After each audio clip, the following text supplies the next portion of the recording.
La descansadera. Carótida interna. La carótida interna es la rama más anterior, pero está más escondida en realidad de la carótida. Si se fijan en toda su trayectoria como carótida común, la carótida externa se hace hacia adelante, pero como que se mete, y la carótida, la externa, perdón, y la interna tiene una trayectoria posterior, pero ella inicialmente sobresale un poquito para luego meterse directamente hacia la cavidad intracraneal. La carótida interna tiene tres porciones. Una porción cervical, que es justo desde acá hasta acá. Una porción, ¿cómo se llama esta porción? Petrosa.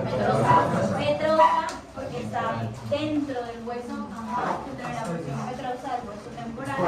La porción cavernosa, porque llega al seno cavernoso, y la porción craneana o intracerebral. Bueno, ¿qué es el seno cavernoso? ¿Cómo? ¿Qué es el seno cavernoso? Es como una S que hay ahí, de todo. ¿Qué hay dentro del seno cavernoso? Un plexo que se llama el plexo cavernoso. Está la carótida interna. ¿Quién más?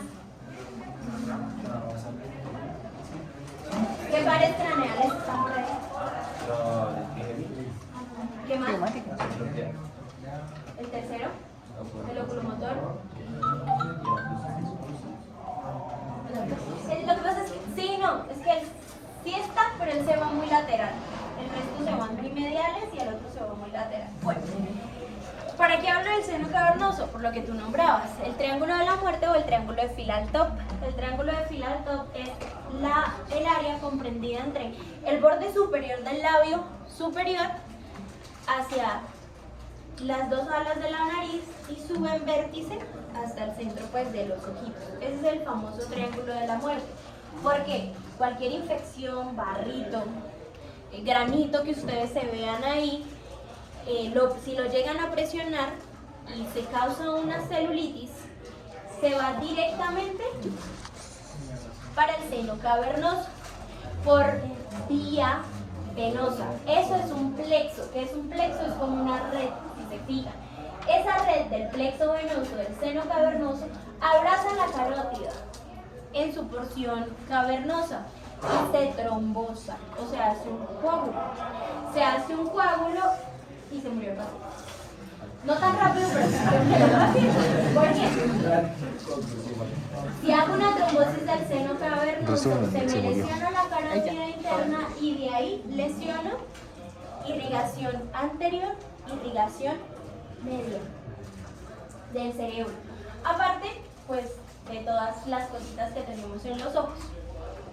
La trombosis del seno cavernoso es catastrófica, porque entra uno en el dilema de: tengo un trombo, generé una trombosis porque la infección activa todos los procesos de la cascada inflamatoria, empezando por el factor endotelial. El factor endotelial llama a las citoquinas, llama a todas las interleuquinas y se desencadena todo el proceso inflamatorio.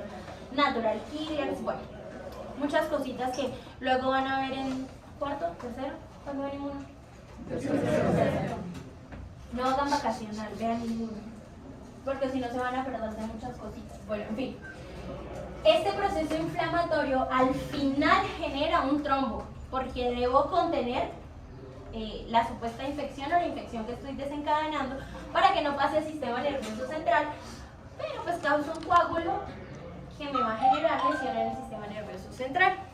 Entonces, pues al final de cuentas sigue siendo como lo mismo. El COVID generó muchas trombosis del seno cavernoso, muchas. Y pacientes que quedan con hemiplejías, con lesiones importantes en los brazos o en las piernas. Bueno, importantísimo que lo tengan presente, ¿ok? Cuando estemos viendo pares craneales y cuando estemos viendo ojo, también vamos a tocar un poquito de seno cavernoso. Entonces, la carótida tiene 4 secciones. Una sección cervical, petrosa, cavernosa e intracraneal.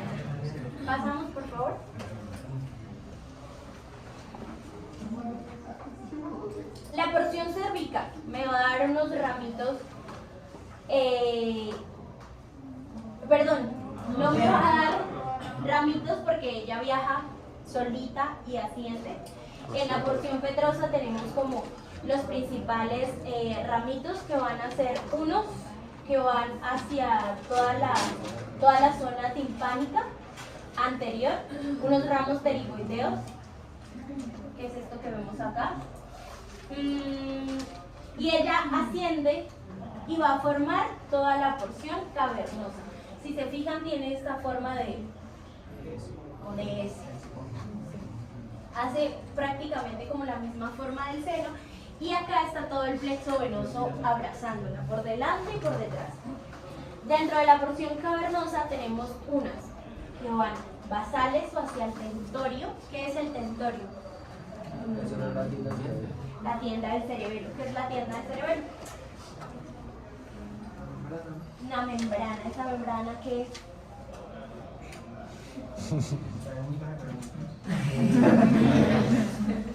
Ya vieron neuro. Sí, hicieron vacaciones de neuro. Vamos a buscar la lista de quienes lo hicieron y lo pasaron. No, pero bueno, yo recuerdo como que era parte de la meninge que cubría todo eso. Sí, señor, muy bien.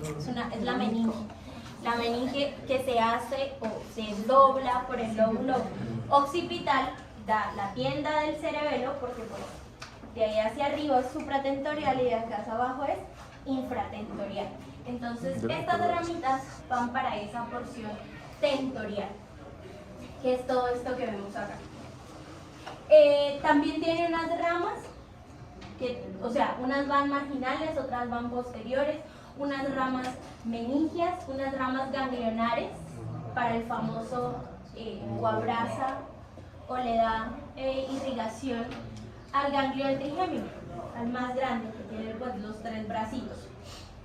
¿Que por dónde sale? Sí, pero del tallo cerebral, ¿por dónde sale? ¿Dónde se ve el ganglio del trigémino? Hay una porción del cráneo que se llama la impresión trigeminal, que ahí es donde se inserta el ganglio del trigémino. Pero del tallo, del tallo cerebral.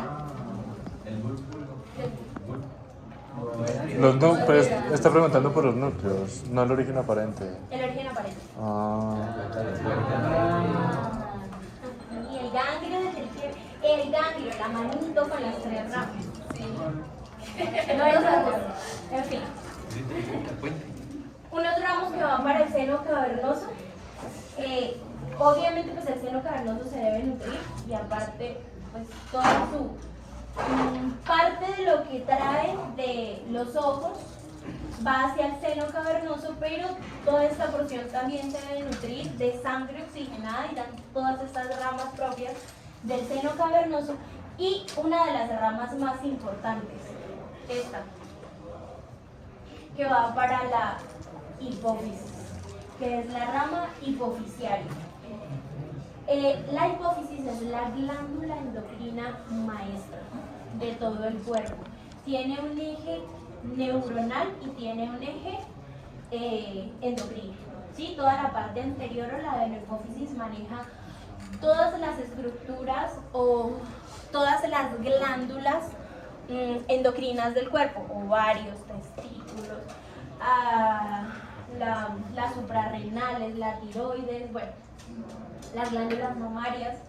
Y la parte posterior maneja un eje neuronal, que es por medio de la oxitocina y la vasopresina. Entonces, la hipófisis es muy, muy, muy importante. Hay una enfermedad que se llama se me olvidó el epónimo, pero es un panhipopituitarismo. ¿Qué les dije que significaba pan? Todo. Hipo. Ajá. Les digo que es un panhipopituitarismo. De toda la pituitaria o hipófisis. O sea que vamos a tener baja folículo estimulante, luteinizante. ¿Qué más se produce en la hipófisis? Ajá, formarse. No, pues sí, en la parte posterior, pero hablemos primero de la idea del hipófisis.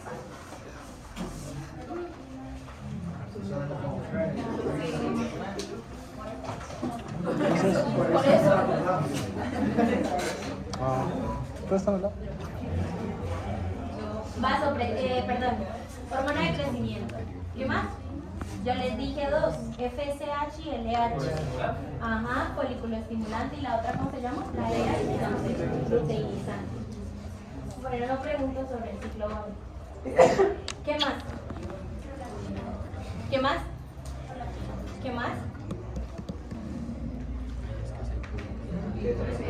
La tiroides, ¿cómo se llama esa hormona? Hormona estimulante del tiroides, muy bien, TSH. ¿Qué más?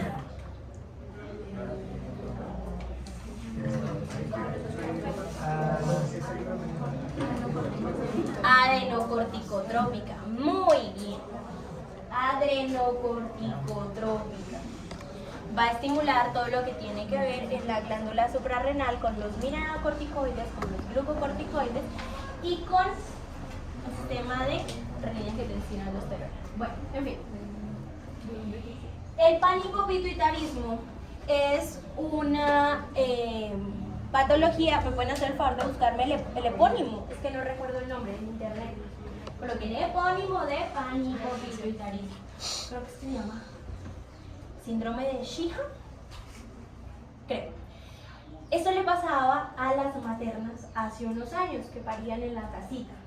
La hipófisis estaba así, gordita, llena de sangre. Tenían su bebé, tenían hemorragias postparto que no eran controladas y la hipófisis se infartaba. ¿Sheehan? Entonces, estas señoras seguían teniendo bebés normal porque pues una porción de su hipófisis seguía funcionando, pero con el paso del tiempo empezaban a ver que eran lentas, se empezaban a poner gorditas, pálidas, perdían la cola de las cejas. Perder la cola de las cejas es un signo de hipotiroidismo. Tenían una voz, se llama voz escandida, una voz así como suavecita, como chillona, y luego podían entrar en lesiones importantes por hipotensión y bueno, por muchas otras cosas. Se dieron cuenta que era porque la hipófisis se volvía supremamente pequeñita. Entonces ahora, ¿cómo se manejan las hemorragias postparto? Pues colocándole sangre a la materna y no permitiendo que se llegue a una hemorragia postparto. Porque si la hipófisis se infarta, pues ya luego no vamos a tener quien nos produzca hormonas para todo el eje neuroendocrino. ¿Listo? Cierro paréntesis. Pregunta, ¿les gusta que les vaya contando casos clínicos? ¿Sí? Pues sí, pregunto porque después no se concentran en la clase. La porción intracerebral. ¿Listos hasta acá, señor? ¿Puedo cerrar la puerta? Disculpe, profe, lo que pasa es que... Creo que no era por el frío. Señor.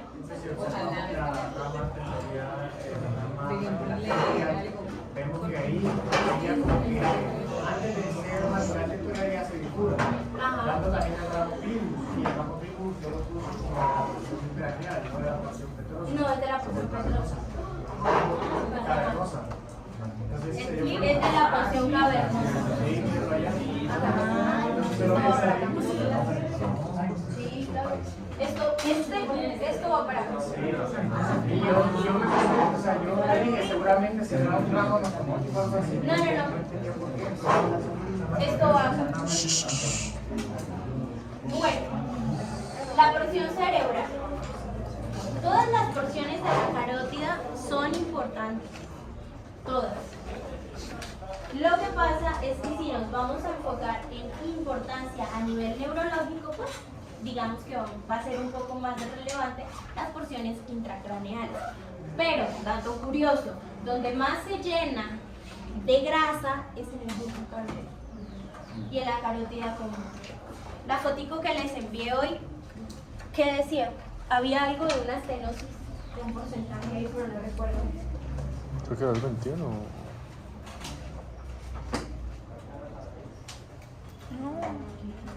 El bulbo.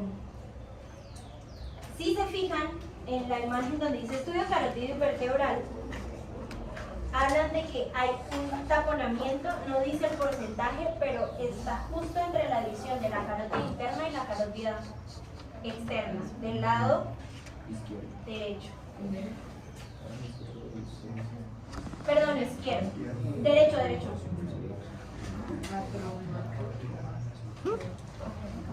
Y en el lado izquierdo, mira a la derecha. No te confundas si detrás ves una rama, esa es la rama vertebral de la subclavia. Por eso es que de pronto te puedes confundir. Y mira que a la izquierda, justo en el bulbo, antes de la bifurcación, es donde tenemos lesiones ateromatosas. Estas lesiones ateromatosas se empiezan a construir desde bebés. O sea, ya hay una predisposición genética porque hay algo epigenético. O sea, si toda tu familia ha tenido sedentarismo, ha tenido malos hábitos alimenticios, ya como bebé tú estás predispuesto a generar ateromatosis. Y si lo anexamos a que le damos chitos, papitas, galletas, malta a los niños desde pequeños, siguen creando placa ateromatosa. Ya ese cuento de que solo creas placa ateromatosa cuando eres adulto, desde niños se empieza a crear placa ateromatosa. Luego se hace una estenosis y pues hay dos opciones. Una, que esa placa genere un trombo, ¿sí? que se suelte y viaje, o dos, que se ulcere, porque la íntima y la adventicia de la arteria se empieza a dañar y literalmente se crea una úlcera, un huequito. ¿Qué pasa si yo tengo un tejido lesionado? ¿Qué hace el cuerpo? ¿Qué genera? Cicatrización. Pero antes de la cicatrización, ¿quién llega? Plaquetas. Las plaquetas. Y forman primero la adhesión y luego la agregación plaquetaria, y bueno, toda la cascada pues de la coagulación, y se genera un trombo. Que si el trombo se quedara ahí, pues en la carótida o en el bulbo carotídeo, bien. Pero ¿hacia dónde va el flujo sanguíneo? ¿Y con qué velocidad? Entonces, si hay un trombo ahí vegetando, moviéndose, ¿para dónde se va? Y se generan los famosos eventos isquémicos cerebrales. ¿Listo? Eso de circulación anterior. De circulación posterior, ahorita les explico rápido por dónde va todo el cuerpo. Entonces, generalmente siempre estudiamos la integridad de las carótidas, en este caso carótida interna y de todo el arco, pues de toda la porción vertebral. La primera rama de la carótida intracraneal, ¿cuál es? Una de las principales ramas, o de las primeras ramas de la carótida intracerebral. La hipoficiaria superior, que ya viaja. ¿Cuál más? La coroidea anterior. ¿Cuál más? Pasa. Y la más importante, la oftálmica.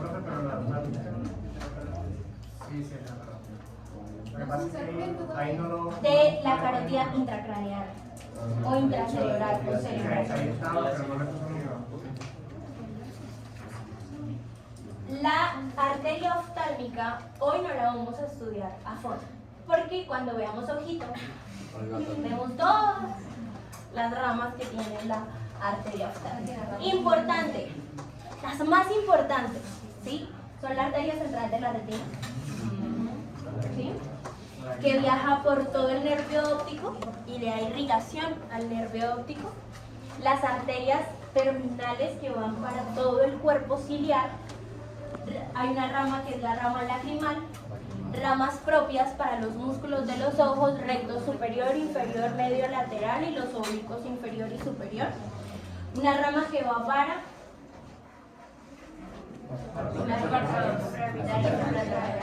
el párpado. Una rama que va a dar sobre la lacrimal, ¿no? Para todos los tejidos que están cerca, pues, y toda la grasita, porque el ojo no simplemente es músculo, ojo y ya no, alrededor hay grasita.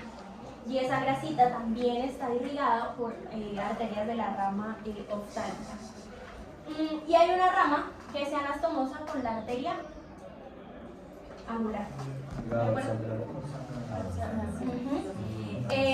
Todo esto es de ramas de la oftálmica, pero como les digo, hoy no vamos a hablar de la arteria oftálmica, porque en ojo vamos a tener como 20 minutos solo para hablar de todas las ramas de la oftálmica.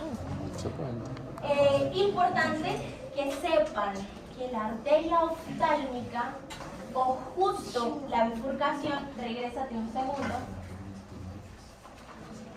justo en esta porción de la arteria carótida interna, le encanta, debajo de la arteria oftálmica y muy cerca de la arteria oftálmica, de generarse aneurismas cerebrales. Es uno de los lugares favoritos, o sea, yo creo que si un aneurisma nace, dice, me voy a sentar a la arteria oftálmica porque es donde más mierdero puedo hacer. Es que un aneurisma ahí te pone a correr, y es el paciente que te llega a urgencias. Esas son las famosas hemorragias. Dios, hoy tengo amnesia. Subdurales no. Pueden buscar, por favor, el término cuando hablamos de rupturas de aneurismas. Son hemorragias intracraneanas, pero tienen un nombre.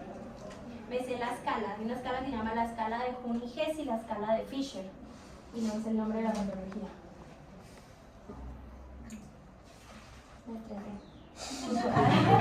Hemorragias subaracnoideas. Las hemorragias subaracnoideas, la principal causa son las rupturas de los aneurismas. Hay aneurismas fusiformes, aneurismas en forma de pino, bueno, infinidad de aneurismas. ¿Pero qué es el aneurisma? Un saco que se crea, un huevito, ¿sí? Que le sale a la arteria, y ese huevito tiene todas sus capas mucho más delgadas, o sea que en cualquier momento se puede romper. La irrigación intracerebral tiene su propio sistema de contención de presiones, ¿sí? La presión que tenemos a nivel periférico no es la misma presión que tenemos a nivel intracraneal, porque todo el sistema de la barrera hematoencefálica le dice al cerebro, no puedes manejar la misma presión. Yo regulo la presión intracraneana, ¿con qué? Con la producción de líquido cefalorraquídeo, con la salida de líquido cefalorraquídeo, haciendo un circuito. Pero cuando hay elevación de la presión arterial sistémica, por más de que el cerebro diga, yo intento regular mi presión, no puede. Porque si hablamos de flujo y velocidad, ¿quién tiene más fuerza? El corazón. Entonces va a llevar con mucha más fuerza y más velocidad la sangre, y ese aneurisma se rompe y tenemos las famosas hemorragias subaracnoideas. ¿Y cuál es el lugar en el que más se ven las hemorragias subaracnoideas? En el tentorio. En el tentorio. En la tienda del cerebelo. Cuando tú tomas una tomografía, ahí ves el charquito de sangre. Bueno, esa arteria oftálmica, recuerden, ahí es donde, o sea, el aneurisma se puede crear en cualquier circuito del sistema intracraneal, pero le encanta justo al lado de la arteria oftálmica. Pasemos, es casi un 65% de porcentajes de presentación de esta patología. Todo este cuento va a qué? A que al cerebro hay que cuidarlo de hemorragias o de infartos. Cuando hablamos de un evento cerebrovascular isquémico, es un trombo que taponó y no dejó que llegara toda la sangre pues a la circulación intracraneal. Y cuando hablamos de eventos hemorrágicos, pueden ser por aneurismas o por vasos que se rompen y generan hemorragias intracraneanas o intraparenquimatosas. Y esas hemorragias intraparenquimatosas les encantan los ganglios basales y la cápsula interna. Les fascina. Les adelanto, la cápsula interna es donde se condensan todas las ramas de la vía piramidal y sensitiva, o sea, las ramas ascendentes y las ramas descendentes. Tenemos como un abanico, piensen en el cuerpo caloso como un abanico. Y ese abanico con vías ascendentes y vías descendentes en un punto dijo, ay, para que sea más fácil, condensemos todas las fibras, hagámosla un solo hilo, la pasamos solo por un pedacito, una estructura que se llama la cápsula interna, para que sea más fácil pasar al tallo, o bajar o subir. Y le encanta sangrar. Entonces hay hemorragias súper pequeñitas en la cápsula interna y el paciente no habla, no se mueve y medio cuerpo está paralizado. Y tú miras y miras y miras la tomografía y es en la cápsula interna. Pero infartos chiquititos y lesionó toda la vía. Les gusta mucho porque Esas ramitas, que son unas ramitas que se llaman lentículo estriadas de la arteria cerebral media, son muy chiquitas y muy sensibles a los cambios de presión. Ya les explico dónde va la cerebral media. Bueno, ¿claros hasta acá? Sí, más o menos. ¿Pasamos? ¿Pasamos? No hablemos de la oftalmica, por favor. Sí. Bueno, llegamos a lo más bonito de todos. Al polígono de Willis. Yo no sé por qué le tienen cosas al polígono de Willis. No, el polígono de Willis es lindo. ¿Cuándo lo entendemos? El polígono de Willis está como para ponerlo al fondo del pantalón. El semestre pasado me lo tenía. El polígono de Willis, si se lo aprenden hoy y si se lo aprenden acá, no les va a dar dolores de cabeza. Porque si se aprenden el polígono de Willis cuando estén en semiología, ya no les van a preguntar ¿dónde se ubica la cerebral media? No, le van a decir si la cerebral media se lesionó, entonces el paciente porque tiene una fascia de Broca. Wow. Entonces si se lo aprenden acá, no les va a dar lío. Cuando lleguen a semiología, si no sepan dónde queda el área primaria de Broca o el área del lenguaje, por lo menos la adivinan. ¿Sí saben dónde? ¿Dónde? No, no saben dónde es. Ajá. Yo igual les explico luego eso. Importante. El polígono de Willis tiene circulación posterior y tiene circulación anterior. La circulación cerebral se rige, como les decía anteriormente, por presiones, por volumen. Y si ustedes le ponen lógica, si algo está encerrado dentro de la bóveda craneana, cualquier aumento en la presión o el volumen va a generar lesiones. Ya sea volumen sanguíneo, si es volumen sanguíneo, ¿qué quiere decir? Que los plexos coroideos van a tener que duplicar la producción de líquido cefalorraquídeo, hacerlo circular y reabsorberlo. Pero se vuelve deficiente y se generan las famosas hidrocefalias. Si es una masa, pues voy a comprimir. Si es a nivel de sangre, pues voy a causar algún tipo de lesión porque la sangre en el cerebro irrita, lesiona, daña, mata.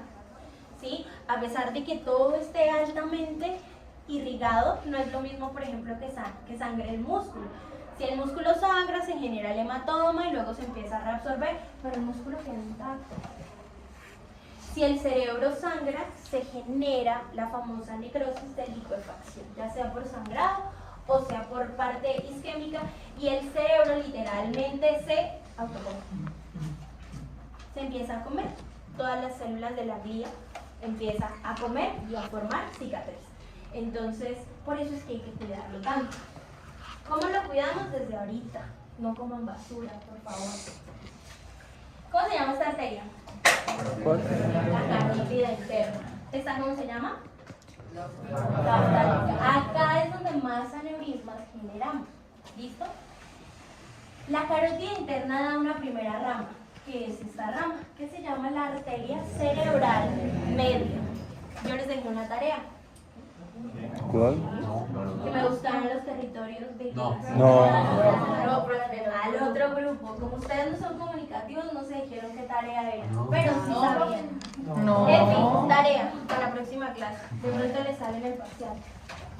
Bueno, territorios de irrigación cerebral.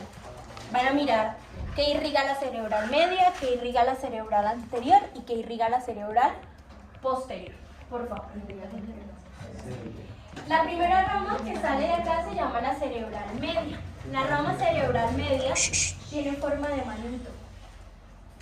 Ella tiene 4 porciones importantes. Las vamos a llamar M1, M2, M3 y M4. M1 es la más susceptible a cambios en presiones.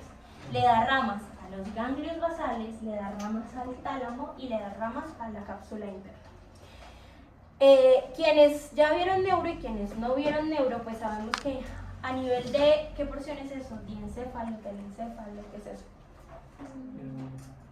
La parte central del cerebro. No, más arriba.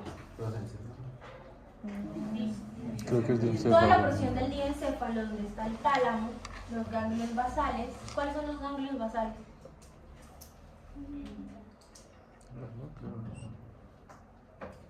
núcleo caudal, globo pálido, el sistema extrapiramidal, dopamina, ¿sí? Bueno, todos los ganglios basales, el tálamo y la cápsula interna del cerebro la cápsula interna las va a irrigar una de las primeras ramas de la cerebral media. O sea, tiene importancia de movimiento, sensibilidad, propiocepción, vías de los pares craneales, todo. Y es donde se generan los infartos chiquititos que les decía. Estos se llaman infartos lacunares. Son muy pequeñitos, pero hacen desastres. Y la arteria cerebral media le va a dar irrigación a todo el territorio temporal y a una porción frontal. Van a buscar que es el homúnculo motor y el homúnculo sensitivo.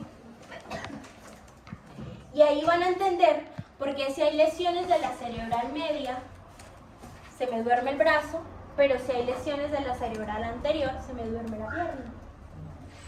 No es lo mismo por territorios. Bueno. Entonces, para fines prácticos, cerebral media le da irrigación a toda la parte interna del diencéfalo, le da irrigación a la parte del temporal, de la corteza y a una parte bastante importante del frontal. Y sube hacia el parietal. La segunda rama es la cerebral anterior.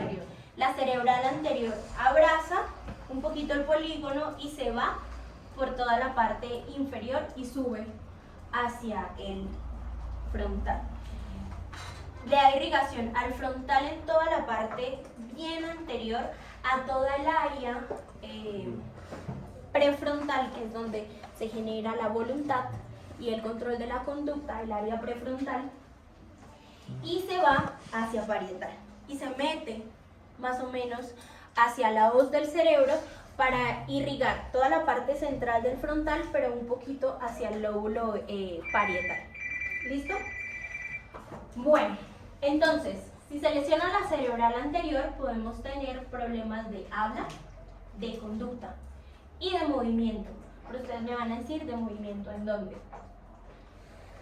Eso tiene que ver con el homúnculo motor y el homúnculo sensitivo. Bueno, de la cerebral media, generalmente problemas de lenguaje, pero más de tipo sensitivo, no motor. El lenguaje se compone por un área sensitiva y por un área motora. Sensitiva Wernicke, motora Broca. Y todo lo que tiene que ver con audición, algo de percepción del movimiento. Y también podemos tener lesiones visuales porque hay vías visuales secundarias que llegan a los lóbulos temporales. De movimiento hacia el lóbulo parietal, agrafias, agnosias y bueno, afasias mixtas. Van a buscar qué significa cada cosa que les dije. Agrafia, agnosias, disgrafias, afasias. ¿Cómo? Agrafias, afasias, agnosias, Disgrafia. yo afasia. Acalculia también puede haber. Acalculia. Bueno, esta es la cerebral anterior. ¿Claros hasta acá? De la circulación posterior. Las ramas vertebrales, que son ramas de la subclavia, se meten por el foramen intervertebral de las vértebras cervicales, se van una por cada lado y se unen en su porción más superior para formar la arteria basilar. La arteria basilar tiene un surco que se llama el surco basilar. Se acuesta sobre el puente. Ahí le gusta dormir, en el puente del tallo cerebral. Una excepción a la regla. Todas las arterias siempre vienen de una arteria más grande que se divide y se divide y se divide hacia arterias más pequeñas. La arteria basilar pasa todo lo contrario. Es la unión de dos arterias pequeñas que se fusionan y forman la arteria basilar. La arteria basilar tiene una importancia a nivel de fosa posterior increíble. ¿Por qué? porque le da irrigación al cerebelo, con la cerebelosa superior e inferior, le dan irrigación al puente, le dan irrigación al mesencéfalo, le dan ramitos al cuarto ventrículo, pues toda la circulación posterior hace parte de la basilar. Y dan dos ramas, que es esta. La cerebelosa, la cerebral posterior. Las cerebelosas están acá. La ICA. Bueno, ¿qué pasa con la arteria cerebral posterior? Que ella le va a dar irrigación al lóbulo occipital, a toda la parte del lóbulo occipital y un poquito de parietal hacia la parte superior, porque ella se va hacia atrás y luego se monta sobre todo el lóbulo occipital. ¿Cuál es la función más importante del lóbulo occipital? La visión. Está el área visual primaria o área 17 y 18 de Broca. Es la famosa cisura calcarina. Cuando veamos pares craneales vamos a hablar mucho de esta parte. Bueno, eso en resumidas cuentas, ¿no? Así como cavando marranos. Hay dos comunicantes. Se llama la comunicante posterior y la comunicante anterior. La más fácil es la anterior, porque es una ramita súper pequeñita entre las cerebrales anteriores. Y la comunicante posterior es la unión de la carótida interna con la cerebral posterior, no de la arteria cerebral media. Ella no es rama de la cerebral media, ella es rama de la carótida interna. Esa confusión siempre la tienen, porque me dicen que la cerebral posterior es una comunicación entre la cerebral media, la comunicante posterior es una arteria comunicante entre la cerebral media y la cerebral posterior. No, la comunicante posterior es una rama de la carótida interna con la cerebral posterior. Chicos, esto es pregunta de examen a residencia. Siempre preguntan algo del polígono de Willis. Siempre preguntan algo de la arteria oftálmica. Siempre preguntan los aneurismas en la carótida interna. O sea, eso es... O sea, como te preguntan trastornos hipertensivos en el embarazo, te preguntan polígono de Willis. Siempre va a haber preguntas de preeclampsia, preguntas de neumonía en niños y de cerebro, polígono de Willis. Siempre. Entonces, pues ya tienen un punto ahí cuando se presenten a residencia. ¿Claros hasta acá? ¿Sí o no? ¿O más o menos? Porque veo caras de duda. Más o menos. ¿Más o menos? Pues te acabas de este. Entonces, la carótida interna da dos ramas, la cerebral media y la cerebral anterior. La cerebral anterior se van a estomosar adelante y va a formar la comunicante anterior. Y la cerebral media, pues sigue su camino hacia el diencéfalo y toda la parte del lóbulo temporal, un poquito del frontal y unas ramitas muy pequeñas hacia el parietal. Tiene una comunicación con una arteria que se llama la comunicante posterior, que sale de la carótida interna y se une con la cerebral posterior. La cerebral posterior es una rama principal de la basilar. La basilar es rama de la vertebral, las vertebrales son ramas de la subclavia y la subclavia pues es rama ya sea del tronco brachiocefálico o del callado. Así se estudia irrigación. Profe, entonces la arteria basilar es la arteria cerebral posterior es rama de la basilar. Sí. Todas, las pontinas, las cerebelosas superiores, las cerebelosas inferiores, todas son ramas de la basilar. Entonces las de arriba son ramas de la carótida. ¿Cuál? Por ejemplo, la comunicante anterior, la posterior. La comunicante anterior es rama de la cerebral anterior. La comunicante posterior es rama de la carótida interna. Y lo que sea desde la cerebral media en adelante ya no es rama de la carótida interna, es rama de la cerebral media. O sea que la cerebral media no forma parte del polígono. Sí, claro. Sí. ¿De qué estamos hablando? De polígono de... Y la cerebral. No importa. Todo esto hace parte del polígono Pero la cerebral media sería rama de la carótida interna, ¿no? Sí. Y la cerebral anterior es rama de la carótida interna. Y la comunicante posterior es rama de la carótida interna. Entonces a la carótida interna en esta porción intracraneal, ¿cuántas ramas le salen?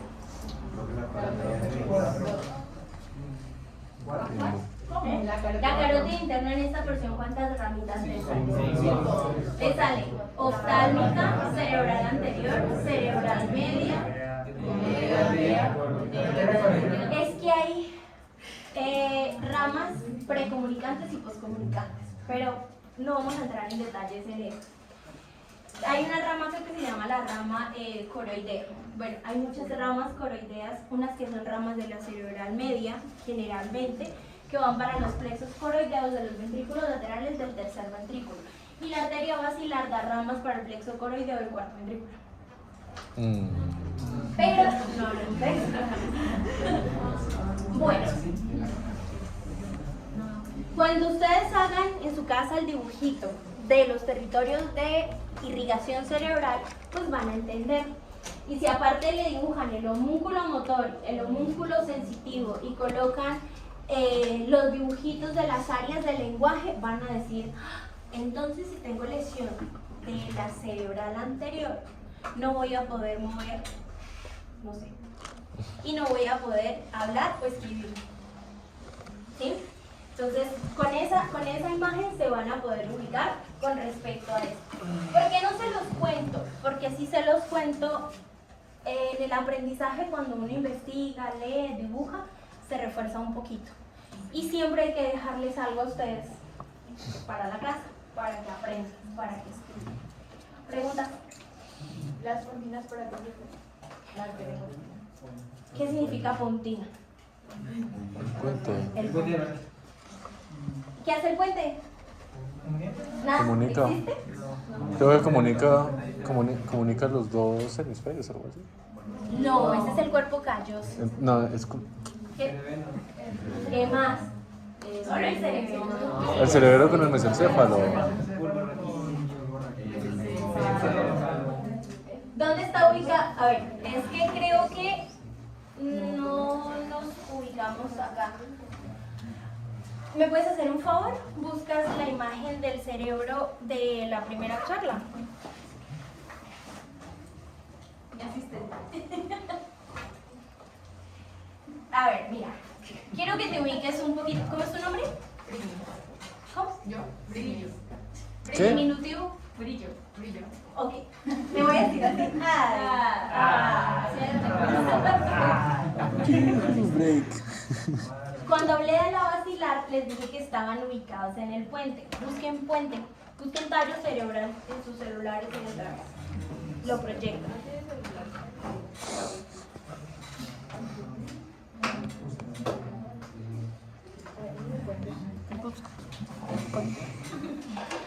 Se murió eso. Se acabó la clase.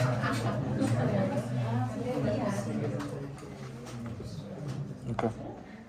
Vete. ¿De qué? ¿Del cerebro? Ahí no, arriba. Ahí. ¿Ves? ¿Qué es esto? Puente. Ay. Se me la puse. Ah. 0,5 menos 0,5. Acá vienen las arterias vertebrales. Se fusionan y se convierten en la basilar. Por eso les dije que el puente tenía un surco que se llamaba el surco basilar. Ahí descansa la arteria basilar, que le da ramas pontinas, cerebelosas, para el cuarto ventrículo. Tenemos las cerebelosas superiores, cerebelosas inferiores, y ella sigue subiendo y da la arteria cerebral posterior. Por eso se llaman arterias pontinas, porque le dan irrigación al puente. Quiero que busquen una cosa una enfermedad que se llama síndrome... Hay un libro que se llama El efecto mariposa o el síndrome mariposa. Eso se llama síndrome del romboencefalitis o lesión en el romboencéfalo, para que entiendan un poquito la importancia del romboencéfalo, que es todo eso. Bueno, entonces el puente tiene vías de comunicación ascendente y tiene vías de comunicación descendente. Por acá sale toda la comunicación que hay del cerebelo y de sus núcleos internos cerebelosos, el folículo nodular, el dentado, bueno, todos los núcleos importantes del cerebelo. Y hay vías que van para la vía piramidal, ¿sí?, de todo el sistema ganglio-basal, hay vías que van, perdón, de vías para el sistema extrapiramidal, vías para el sistema piramidal, vías que van para el oído, porque el cerebelo también controla el equilibrio y el movimiento, vías ascendentes de presión, temperatura, tacto, nociceptores como el dolor y bueno, todo. Entonces, si hay una lesión en la arteria basilar, grave, porque el paciente le puede servir la corteza, pero las vías de asociación se lesionan completamente. Por eso es que es tan importante la neurología y entender los pares craneales, porque ustedes con pares craneales pueden diagnosticar un sangrado cerebeloso. Y no es lo mismo decir, señora, tiene un vértigo periférico porque se le inflamó el tímpano y mandó a la señora con un ojo apagado y era un sangrado en el cerebro. Entonces, y esas lesiones son súper difíciles de tratar, porque es muy fácil llegar y parar un sangrado hacia arriba, pero acá, fosa posterior es difícil. Bueno, entonces, importancia de la basilar, la entendimos, ¿verdad? Ok. Acomodémonos para aquí. Hay continas cerebelosas, hay